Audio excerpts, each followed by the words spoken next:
Saludos, os doy la bienvenida a este vuestro canal. Pues hoy me gustaría hablar del marino que perdió la gracia del mar, una novela de Yukio Mishima. Como nos dice Wikipedia, es una novela de Yukio Mishima publicada en el año 1963, adaptada al cine por Lewis John Carlino, con el mismo título, El marino que perdió la gracia del mar.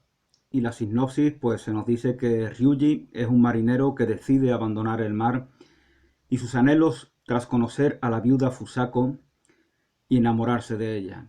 Sin embargo, Noboru, el hijo de Fusako, tras haber idealizado inicialmente al marinero, influenciado por su grupo de amigos, no aceptará la decisión de Ryuji de vivir en tierra y convertirse en su padre. Bueno, como esto no es un canal de reseñas literarias, pues yo haré spoiler, como se suele decir hoy en día, ¿no? Porque verdaderamente lo que a mí me interesa, la razón de este vídeo es compartir qué mensaje nos da el autor, ¿no? En esta novela. Y por lo tanto, eso es imposible si no se habla de todos los detalles de la novela, ¿no? Os voy a leer algunas citas, ¿no? Que, que compendia esta misma Wikipedia. El pensamiento de separarse de ella al día siguiente era doloroso, pero tenía una máxima que contrarrestaba ese dolor, unas palabras etéreas que sonaban en sus sueños una y otra vez. El hombre parte en busca de la gran causa y la mujer queda atrás. El hombre parte en busca de la gran causa y la mujer queda atrás. Sin embargo, Ryuji sabía mejor que nadie que en el mar no había gran causa alguna que buscar. En el mar había solo guardias que unían el día y la noche, tedio prosaico y míseras condiciones de forzado.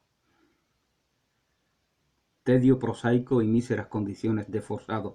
Eso es lo que siente Ryuji, que no es precisamente la perspectiva que tiene Noboru, el hijo de la viuda Fusako, la enamorada de Ryuji, que no es precisamente la perspectiva que tiene Noboru, perdón, así como su grupo de amigos, que luego le va a incitar a cometer, a ejecutar, a planear la ejecución del marino Ryuji. Bueno, esta novela se llama El marino que perdió la gracia del mar, pero realmente su título original no era ese, ¿no? Fue el título que se dio en lengua inglesa y por eso se quedó, ¿no? Aunque la idea del marín, de perder la gracia del mar, sí que está implícita en la novela, ¿no?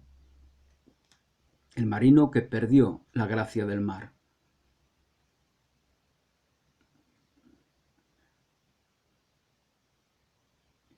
En la travesía de vuelta del último viaje, Ryuji había descubierto que estaba cansado, mortalmente cansado del aburrimiento de la vida del marino.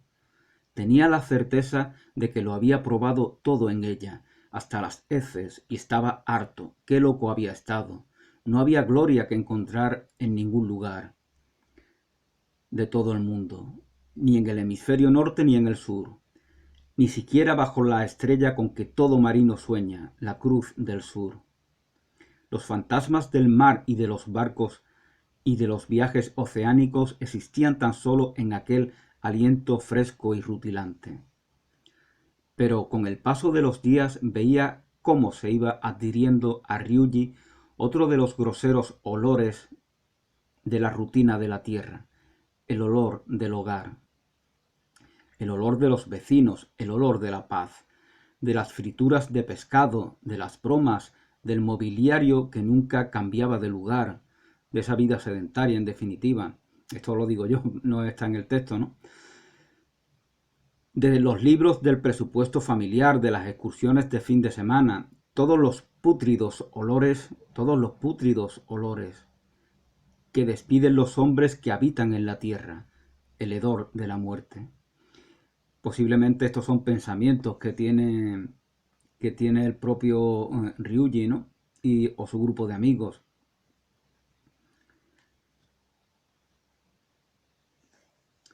Bueno, pues ya conocemos a los tres personajes principales, ¿no? Noboru es encerrado con llave por su madre, ¿no? La madre tiene esa costumbre que ve como normal, ¿no? De encerrar por la noche, de encerrar a su hijo Noboru eh, con llave por la noche, ¿no? Fijaos que esta historia acontece en una isla, ¿no? Fijaos lo importante que es el mar, lo importante y significativo que es el mar para una isla y para los isleños, para los que han nacido, vivido y generalmente pues también fallecen en esa isla en la que han nacido, ¿no? Fijaos el carácter tan peculiar que tienen los británicos, los irlandeses, los japoneses, los cubanos. Todos estos son personas de una isla. Aquí en España, esto, aunque yo soy de allí, en Cádiz se ve es que es prácticamente una isla, se ve ese carácter tan peculiar, ¿no? De las personas de esa pequeña isla, ¿no? Así como de las personas de las Islas Canarias, ¿no? Entonces el mar tiene una significación muy profunda, ¿no? Fijaos cómo los grandes poetas, sobre todo los del romanticismo, identificaban el mar con la libertad, ¿no? Así lo cantaba el propio Espronceda, ¿no? Y creo que también Lord Byron y otros grandes poetas de esa época. El mar simboliza el trascender las fronteras artificiales que nos llevan a guerras y a conflictos y a represiones y a cosas horribles que ya todos conocemos, ¿no? El mar es la libertad absoluta, es lo que simboliza para la mente de muchas personas.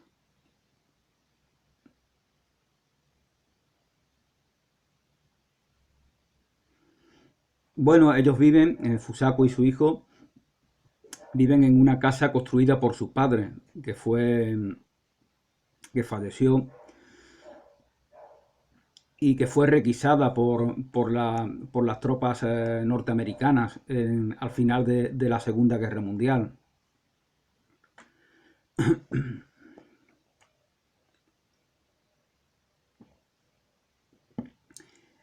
En la habitación de Noboru, este encuentra en el armario un agujero a través del cual puede ver el dormitorio de su madre.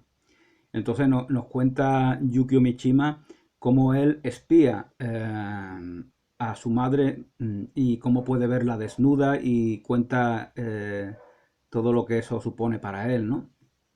Ese espionaje secreto que lleva a cabo de su progenitora, que es una mujer joven de apenas 30 y pocos años.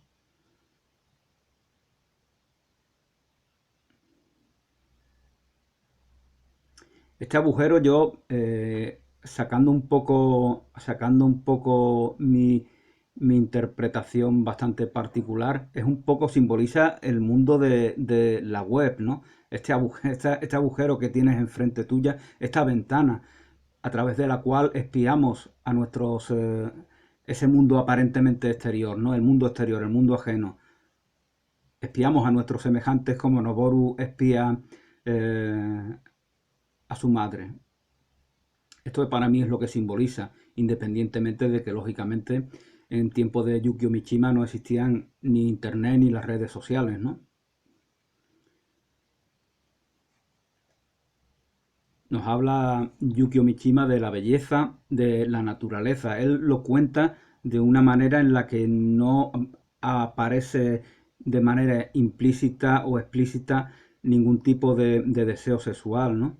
De atracción hacia el cuerpo de su progenitora, ¿no? Sino que es la admiración hacia la desnudez de la vida, de la naturaleza.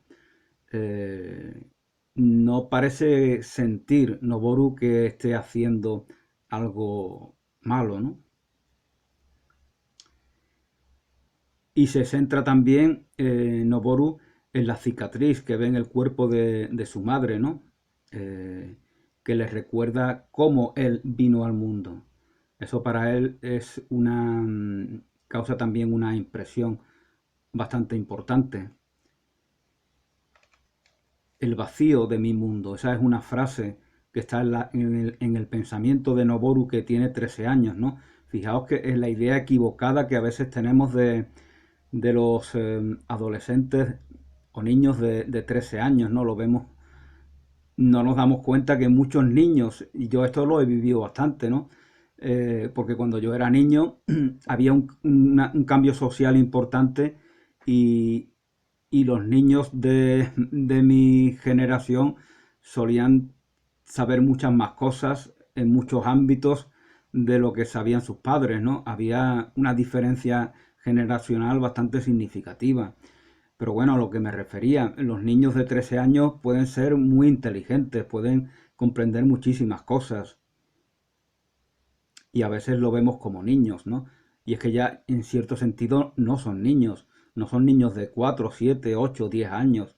Ya tienen una edad en el cual ellos como esponjas han asimilado infinidad de cosas y todavía no han perdido del todo la perspectiva infantil, ¿no? Que les predispone a asimilar todavía más, ¿no? Eso hace que la edad adolescente sea tan curiosa, ¿no? Tan psicológicamente atractiva, ¿no?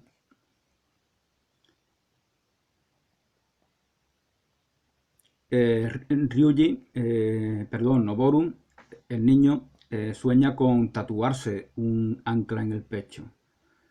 Ese es uno de los sueños que él tiene porque está enamorado del mar, de la vida en el mar, de los marinos, de los barcos.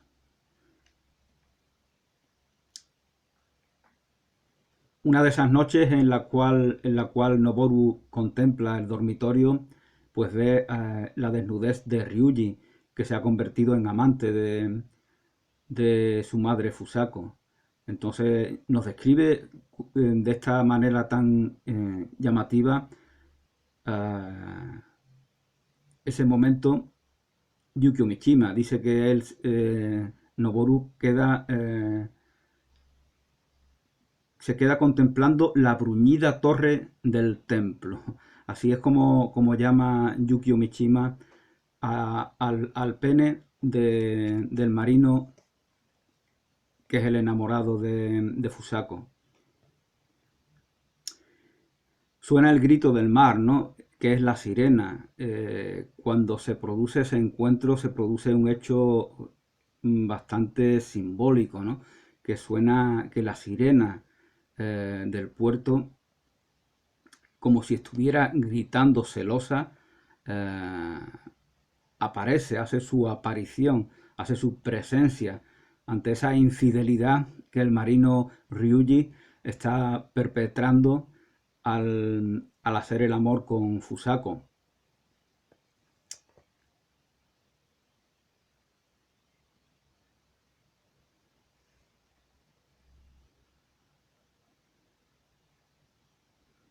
Es como un triángulo amoroso, ¿no? Donde hay dos presencias femeninas que son la mar y la mujer Fusako y, y Ryuji, el marino, que finalmente decide abandonar su romance con la mar para, llevar una vida sedentaria con su compañera Fusako.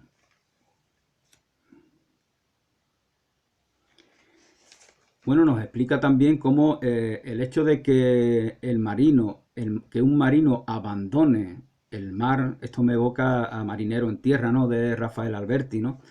Que un marino abandone el mar es un poco como el fin del mundo, ¿no? Es como renunciar a todo el potencial creativo, renunciar a la libertad, a la individualidad. Eso es lo que se nos va dando a entender y esta es la perspectiva que tiene el propio Noboru, el hijo de Fusako.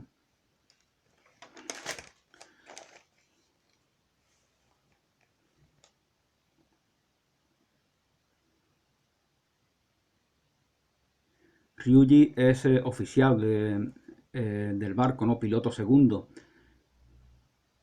Fusako trabaja en una tienda una tienda bastante elitista, de moda, y nos habla curiosamente Yukio Mishima de los motivos, determinados motivos españoles, ¿no? Algunos parece como mudéjares, ¿no? Como de arte arábigo español, ¿no? Es curioso como esto para una persona del extremo oriente, lo arábico español lo ve como algo occidental, ¿no? Y sin embargo, para nosotros, siendo de aquí de España, a veces etiquetamos de oriental ese tipo de arte, ¿no? A pesar de que sea nuestro también.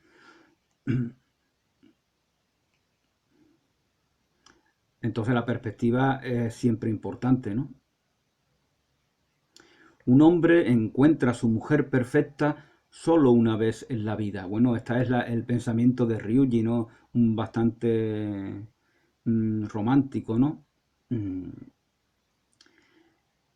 Idealiza la relación de pareja, idealiza la vida sedentaria, idealiza las formas matrimoniales en las cuales vivimos actualmente, ¿no? El mar me hizo pensar en el amor, piensa Ryuji. Es como una mujer, sus tormentas y sus calmas. El barco cabalga el mar, el barco cabalga el mar. El mar se resiste. Fijaos cómo en la mente de Ryuji y tal vez de otros muchos marinos, la relación con el mar es como la relación con la mujer y el misterio implícito en la mujer. Es una gran inmensidad desconocida, ¿no? Y al mismo tiempo es algo de lo cual no te puedes escapar porque es el lugar por donde cabalgas, como dice el mismo Ryuji.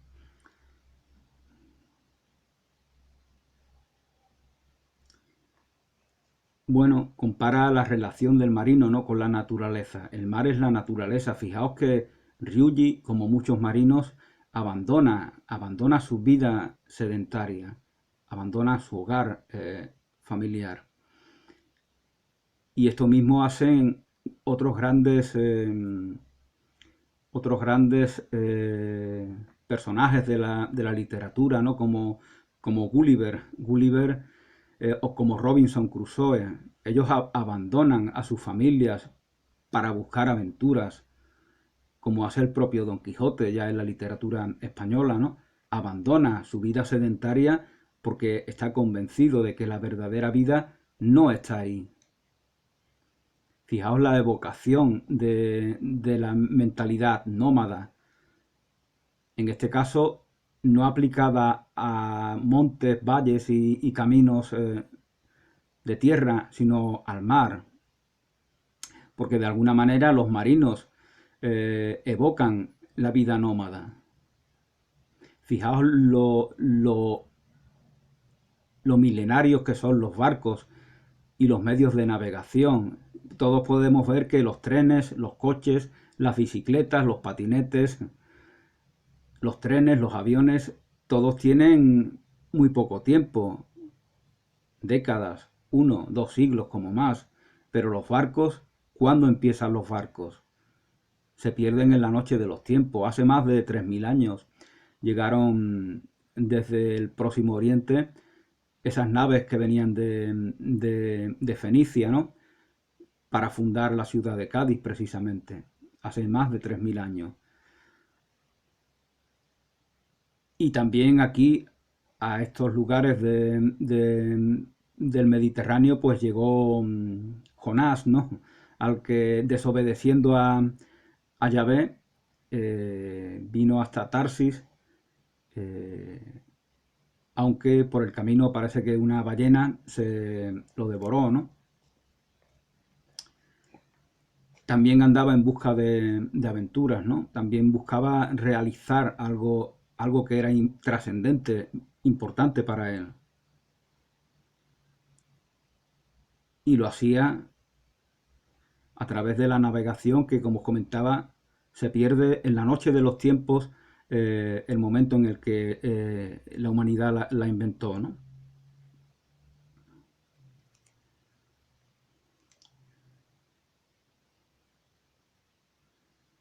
También esta comparación entre la relación del marino con el mar, con la mar, con la relación de mujer y hombre, tiene el matiz de que es imposible que se dé completamente, plenamente, que se consume en la totalidad esa relación. Entonces, este aspecto mistérico, ¿no? de la relación de mar y marino también se da en la relación mujer y hombre. Se consuma de alguna manera corporal, ¿no?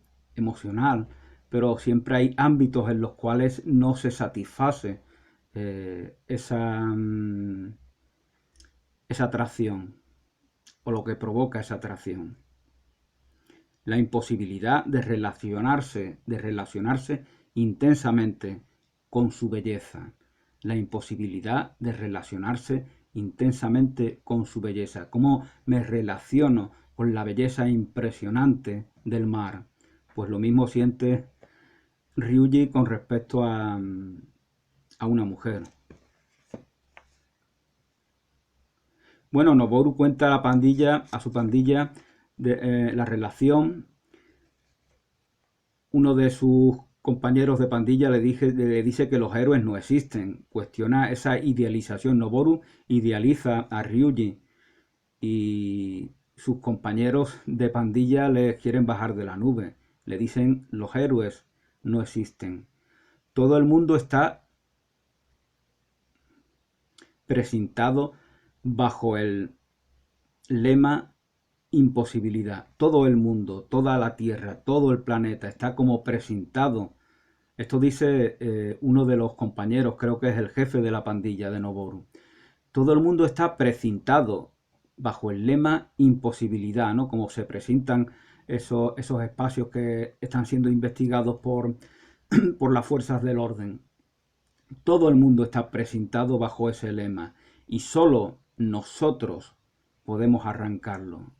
Eso dicen estos niños, solo nosotros. La sociedad es un baño romano donde todo se mezcla. Eso es la sociedad. Promiscuidad de por sí, mezcolanza de... Eso es lo que piensan los niños, ¿no? Estos niños. La escuela también es la sociedad. La escuela también es también partícipe de esa perversión. El porqué de la escuela, así lo ven ellos. Bueno, para ellos tienen una prueba, ¿no? Que es como maltratar a un gato, matarlo, sacarle el corazón. Y de alguna manera es como una especie de parodia grotesca de esas prácticas iniciáticas tribales que tenían los pueblos salvajes, ¿no? Algo parecido hacen, por ejemplo, estas maras de Centroamérica o como se les llame. Hacen actos violentos para probar que son muy viriles, ¿no? Esa idea tan esencialmente distorsionada de la virilidad que tienen. Algo parecido tienen estos niños.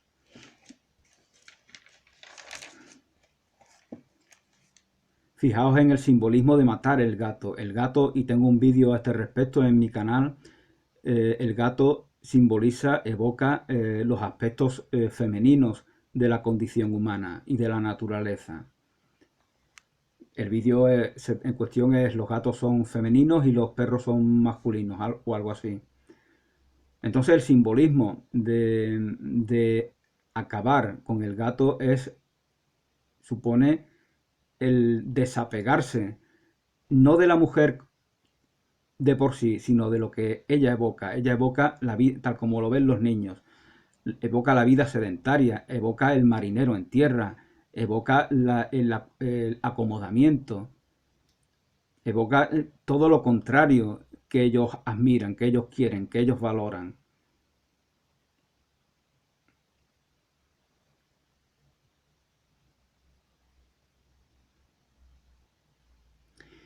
Y fijaos en la frase que dice Yukio Mishima en la novela. Creyó ver su propia ternura en el cadáver del gato. Noboru cuando ejecuta al gato, cree ver su propia ternura en el cadáver del animal. Y compara la desnudez del gato con la de la pareja. Ellos siguen vestidos. Él compara la desnudez entre comillas del gato, la desnudez porque le ha quitado, lo han destripado, digamos, ¿no? Y la compara con la desnudez de la pareja, de su madre y su amante relacionándose, ¿no? Y él dice que siguen vestidos, hay algo que les protege.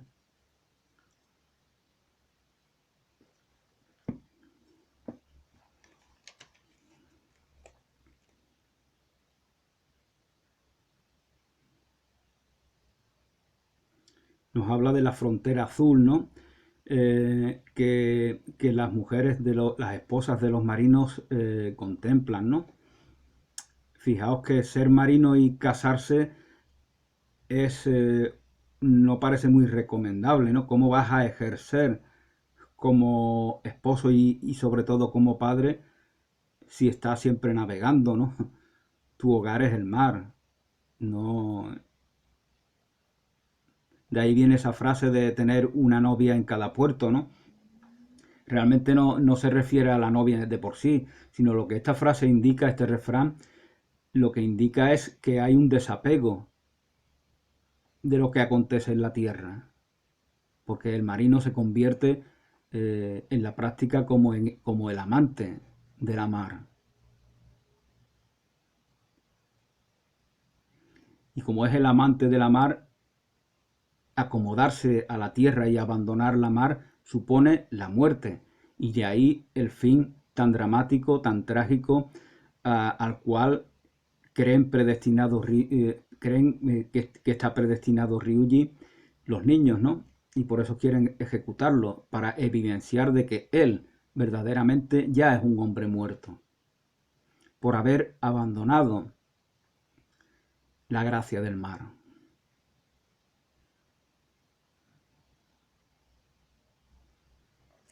Fusako se ocupa y se preocupa del futuro y ve a su pareja como un elemento con el que especula, ¿no? Vemos a Fusako como una persona que ya se vuelve ese egoísmo de los que se enamoran, o algunas de las que se enamoran, ¿no?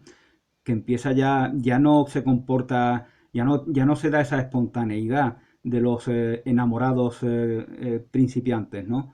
De la relación que se inicia, sino que ya está especulando, ya dice, a ver si este quiere aprovecharse de mí, a ver si quiere mi dinero, a ver si tiene amantes, ya está especulando, y ya vemos que hay miedo, que hay desconfianza, que hay que la relación no es una relación natural, que es una relación buscada de manera artificiosa, ¿no?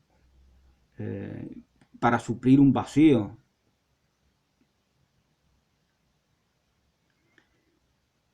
He caído muy bajo por tu culpa, por tu causa. Eso le dice Fusako a Ryuji. He caído, se siente que ha caído bajo. Mm.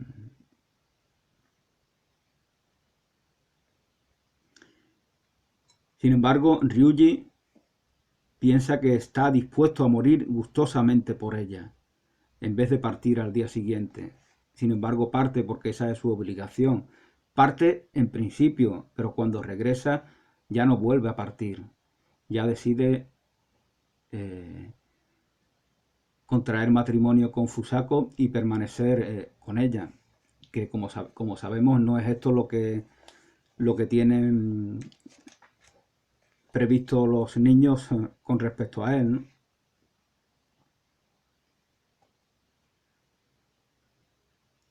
Y Noboru también piensa en la perfección de la despedida, lo ve como algo perfecto, no como algo trágico, no como algo doloroso, aunque pudiera serlo, sino que lo ve como algo perfecto en la vida, porque es una manera de escenificar que no hay desapego alguno. Me despido de ti, me despido de quien amo, de quien quiero, de lo que me gusta, de lo que me atrae, de lo que valoro. ¿Por qué? Porque mi vida es algo nómada. mi vida es desapego.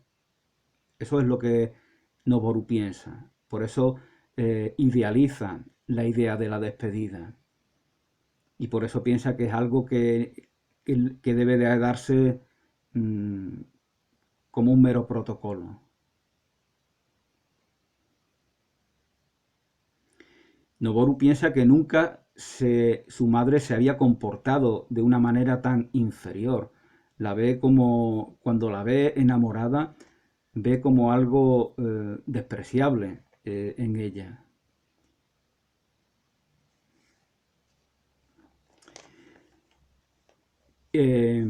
Ryuji incluso le ofrece 2 millones de dólares, de dólares no, de yenes. Le ofrece 2 millones de yenes cuando le pide la mano a Fusako, ¿no?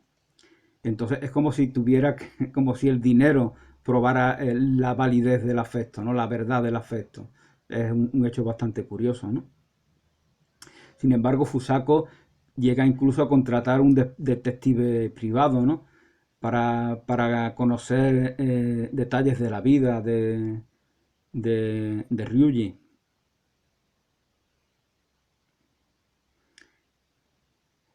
Le dice también una de sus clientas, que es una famosa actriz, le dice que a veces los marinos son violentos, ¿no? Entonces ella le responde que no le importa eso, que lo que le importa es que a ella le trate bien. Fijaos este detalle.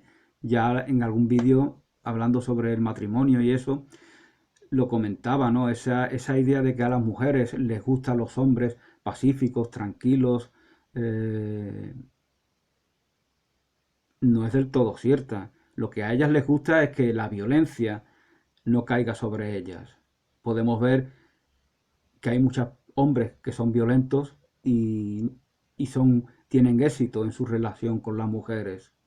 Con lo cual, incluso diría yo, y ya se ha dicho muchas veces, que las mujeres desprecian al hombre blandengue, ¿no? Como decía el Fari. Blandengue es un atributo negativo. No es lo mismo ser sensible, no es lo mismo ser empático, no es lo mismo reconocerse partícipe de algo grupal, de algo compartido, que ser blandengue. El blandengue es sensiblero, el blandengue es victimista, el blandengue es el que es más violento verdaderamente, porque como no reconoce en sí los impulsos que pudieran ser agresivos hacia sí mismo y hacia los demás, como no los reconoce, como quiere negárselos, pues de manera reactiva el blandengue puede ser una amenaza aún peor para sus semejantes. Siempre vemos al violento como una persona cuya agresividad es evidente y sin embargo a veces las personas violentas son personas acomplejadas, ¿no? Que están resentidas y que se creen en el derecho de atacar a los demás para compensar esos resentimientos y esos complejos.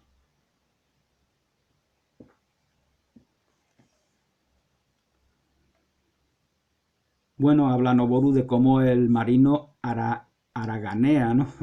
Ya ha perdido la admiración que siente por él, ¿no? Cuando lo ve acomodado en el entorno sedentario, acomodado entre los pútridos olores que despiden los hombres que viven en la tierra, el hedor de la muerte. Fijaos hasta qué punto llega el convencimiento de Noboru de la aversión a la vida sedentaria. El olor de la tierra, el olor de la sociedad, el olor de la comunidad es el olor de la muerte.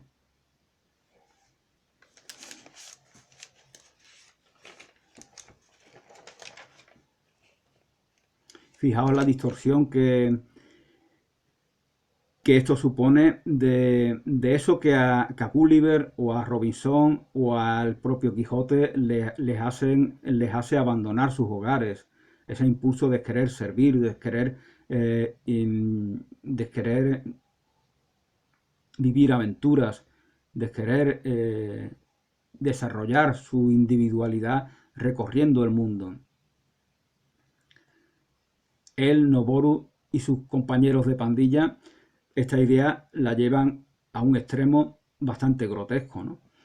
Esto es muy importante porque Yukio Mishima nos está contando lo que va a acontecer con su propia vida. Él mismo organiza una pandilla de personas que tienen estas mismas ideas que se expresan en esta novela. Esta novela es una especie de autobiografía eh, mm, escrita antes de los hechos que van a suceder. La diferencia es que al final Yukio Mishima acaba él mismo con su propia vida.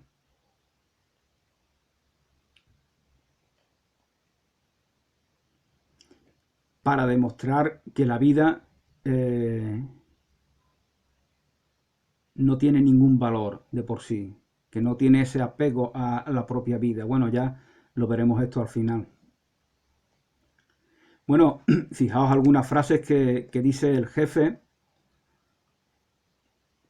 de la pandilla, ¿no? Con respecto a sus padres, ¿no? Dice, los padres son aquellos que descargan en nosotros su porquería. No quieren reconocer que se arrepienten de no hacernos caso. Eso es lo que piensa el jefe. Los padres, fijaos la cita del Evangelio, debéis de ser como niños. Este jefe de la pandilla lo interpreta de una manera bastante distorsionada, bastante particular, ¿no? Ellos, los padres, no quieren hacernos caso a nosotros y nos usan para echar sobre nosotros su porquería, sus traumas, sus frustraciones, sus complejos. Para eso tienen niños y niñas. Así es como lo ven ellos. Un padre es una máquina de ocultar la realidad, una máquina de ocultar la realidad. Eso es un padre. De urdir mentiras para los niños. Y lo peor es que ellos creen que son la realidad. Ellos creen que son la realidad, cuando lo único que hacen es urdir mentiras para engañar a los niños. Eso es lo que piensa el jefe de la pandilla.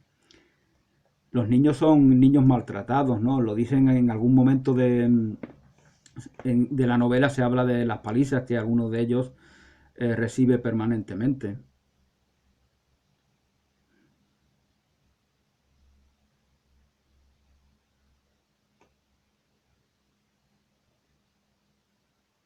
Bueno, llega un momento en el cual Fusako le dice a Noboru, su hijo, que vas a tener papá de nuevo. Y entonces, pues, en una noche sucede que, y de alguna manera lo ha planeado así el propio Noboru, es descubierto espiando a la pareja, ¿no? Entonces su madre pues le pega, por primera vez, no lo ha hecho nunca, le pega una paliza y tras ella pues le amenaza con que le va a pegar su padre, es decir, Ryuyu. A Noboru esto, Noboru ni se inmuta, ¿no?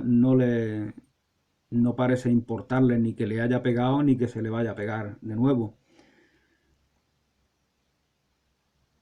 Incluso dice Mishima, el narrador, que esto le hace sentirse más cerca de su madre. Es como si el afecto aumentara. Fijaos, porque verdaderamente la violencia de alguien contra alguien muchas veces prueba que a alguien le importa a ese alguien, paradójicamente. Entonces Noboru lo que siente cuando ve a su madre fuera de sí, pegándole de todas las, sin haberlo hecho nunca y con una violencia inusitada, él siente la satisfacción de saberse importante. Es una cosa curiosa, ¿no? Pero hay que meterse en su mentalidad, que obviamente es muy diferente de la mentalidad que en este momento está sintiendo su madre.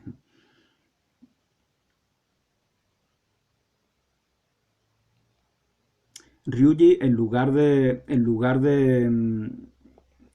de pegarle a Noboru, lo que busca es la reconciliación, ¿no?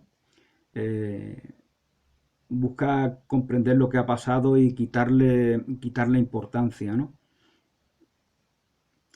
Y paradójicamente, eso es visto con desprecio, con asco. Noboru siente asco cuando Ryuji, su padrastro, quiere que se dé una reconciliación entre los tres. Esto me recuerda un poco a una escena de la película de Rebelde sin causa de James Dean, cuando James Dean, el papel que le interpreta, pues tiene conflictos, ¿no?, con la policía. Es un niño, es un joven, un adolescente con muchos problemas, ¿no? Y su padre en un momento dado se le ve acercarse a él con un delantal y le pide que no le dé disgusto a su madre y tal. Y entonces eso al papel que interpreta James Dean le da como rabia, ¿no? Porque lo ve como amanerado, como apocado. Lo ve como si no fuera un padre de verdad. Casi prefería que le pegara, que le castigara, que le insultara. Y eso, preferiría eso a ese padre amanerado, ¿no? Eh, esta escena de la novela es muy parecida, ¿no? El jefe tenía razón, hay cosas peores que una paliza. Eso piensa Noboru.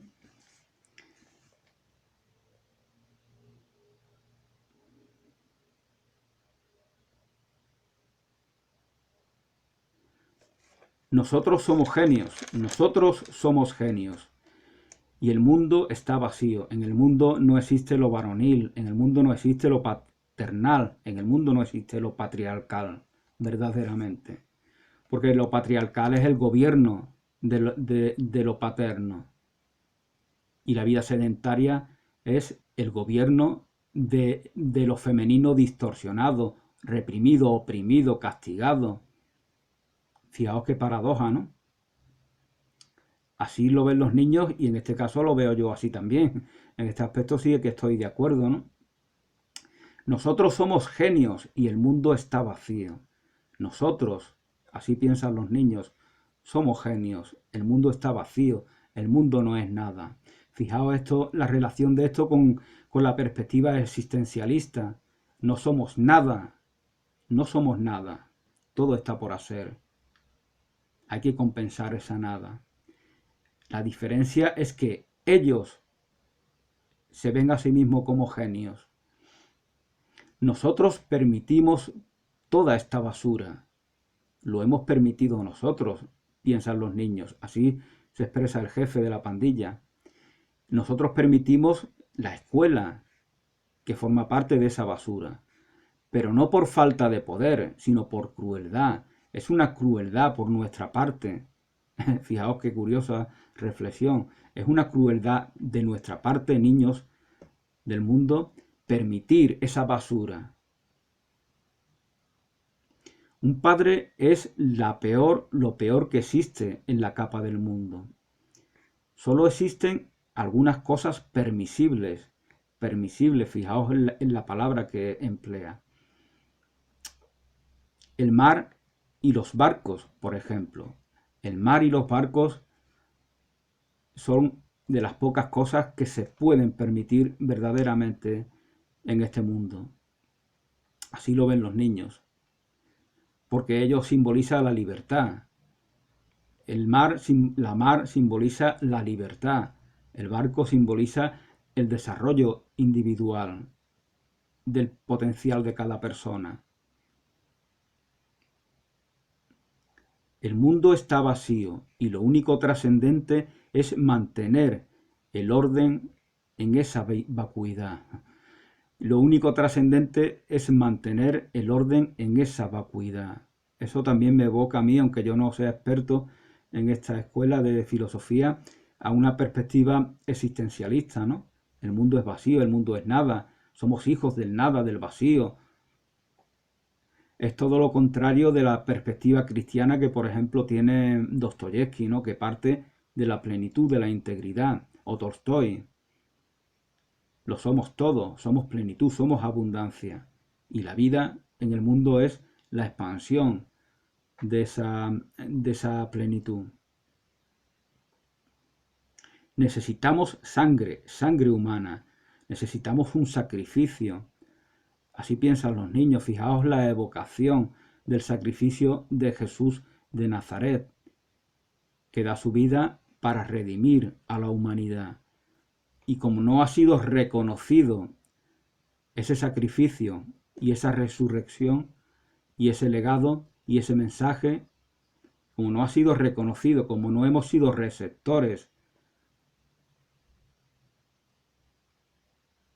de eso que se nos da, entonces necesitamos lo que dicen estos niños, necesitamos sangre, necesitamos ejecutar, necesitamos guerra, ataque, violencia, y siempre será así, siempre hasta que no seamos receptores del regalo de redención que se nos ha hecho. Así es como lo veo yo.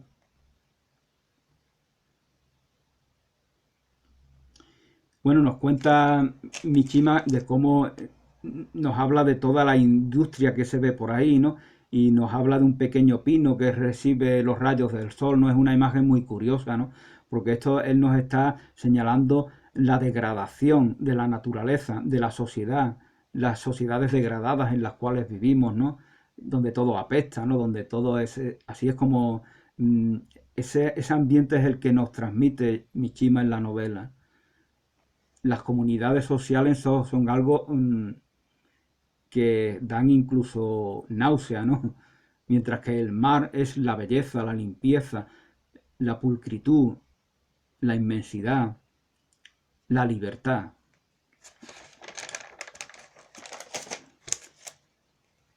Fijaos en la divinidad del agua, lo que os comentaba al principio. Los japoneses, el agua es como un dios que nos purifica. El baño es algo sagrado, no solamente un hecho de higiene corporal, sino que es mucho más que eso. La relación con el agua, con el mar, con los ríos, con los lagos de los pueblos orientales es muy intensa. Fijaos en que es un kamikaze, ¿no? Que se hablaba de ello en la guerra mundial, ¿no? Kamikaze, que significa viento sagrado. Pero ¿dónde acontece ese viento sagrado? Acontece en el mar. El kamikaze, el dios del viento, kamikaze, el viento sagrado, permite que los japoneses, que los barcos japoneses sean liberados de la agresión que sus enemigos pensaban infligirles, ¿no? Por eso, y eso acontece en el mar. Fijaos en el famoso cuadro de la ola, ¿no? No recuerdo de qué pintor japonés, pero es uno de los cuadros más famosos de la pintura japonesa.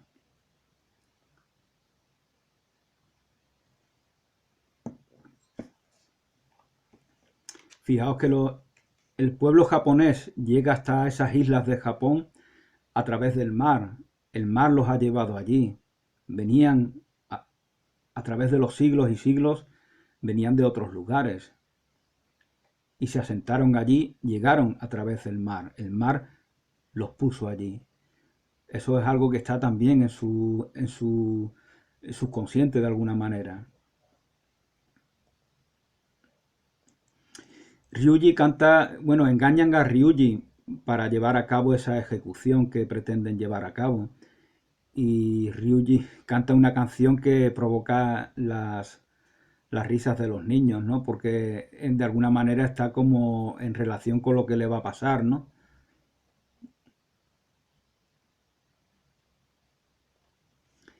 La gloria tiene un sabor amargo, como el té, porque es en el té en donde han puesto algún tipo de sustancia para dejar inconsciente a Ryuji. A través de engaños Noboru, a través de algún engaño lo ha llevado Noboru a un lugar apartado donde están todos los niños de esta pandilla.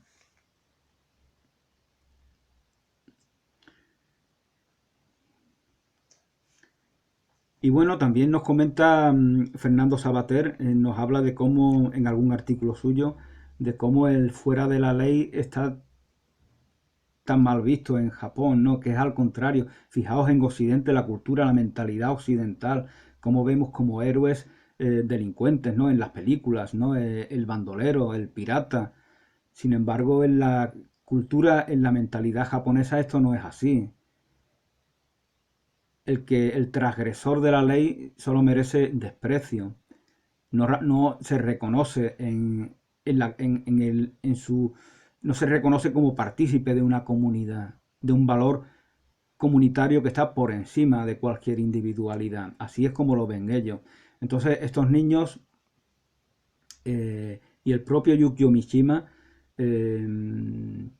paradójicamente, no responde Yukio Mishima al patrón de identidad japonesa. Y fijaos que la vida de Yukio Mishima es una permanente búsqueda de protagonismo, ¿no? De todas las maneras posibles. Es lo que decía Tolstoy en su libro ¿Qué es el arte?, ¿no? El artista se convierte en el centro de su obra. El antropocentrismo ha sido adaptado a la creación artística y literaria. Entonces el escritor, el poeta, el artista, el escultor, y eso lo vemos permanentemente ya, se convierte en el protagonista como si fuera una especie de ser superior, dotado con unas capacidades de las cuales carecen sus semejantes. Es una especie de narcisismo normalizado. Así nos lo hace ver Tolstoy en qué es el arte. Y Yukio Mishima me da a mí la impresión de que tenía este problema también.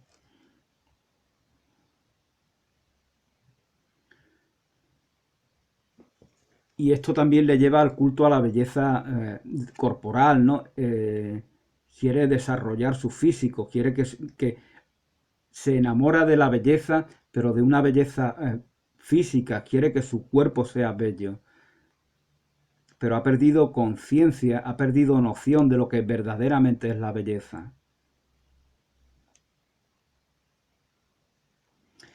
Decía Mishima que la sinceridad occidental no existe. Occidente es hipocresía de por sí, es mentira. Así lo ve él. En cambio, la mentalidad japonesa es transparente por completo. Lo blanco es blanco, lo negro es negro. No hay ningún tipo de enrevesamiento malintencionado. Incluso desconociendo esa mala intención por parte de quien la hace. Esto se normaliza en la mentalidad occidental.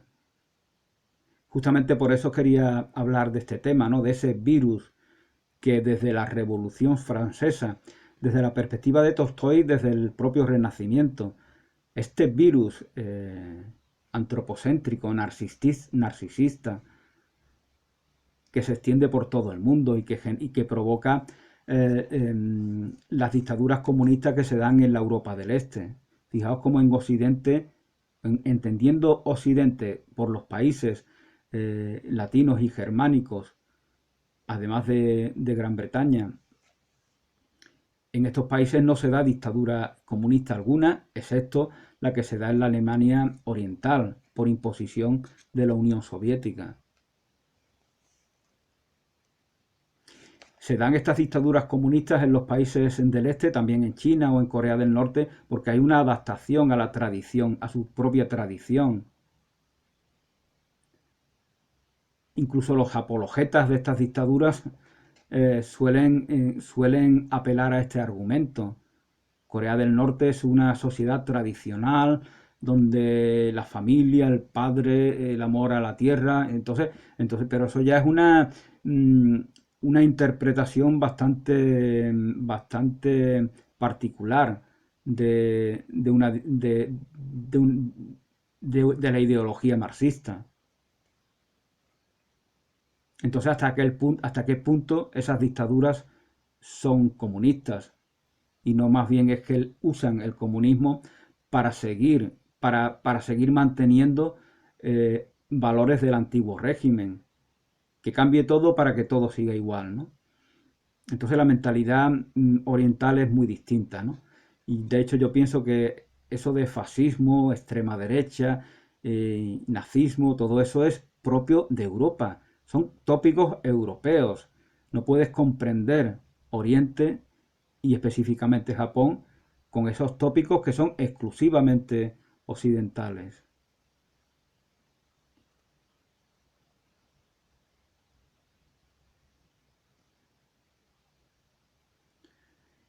Bueno, pues se nos dice también de cómo a Noboru le asquea el hecho de que su madre se vea apetecible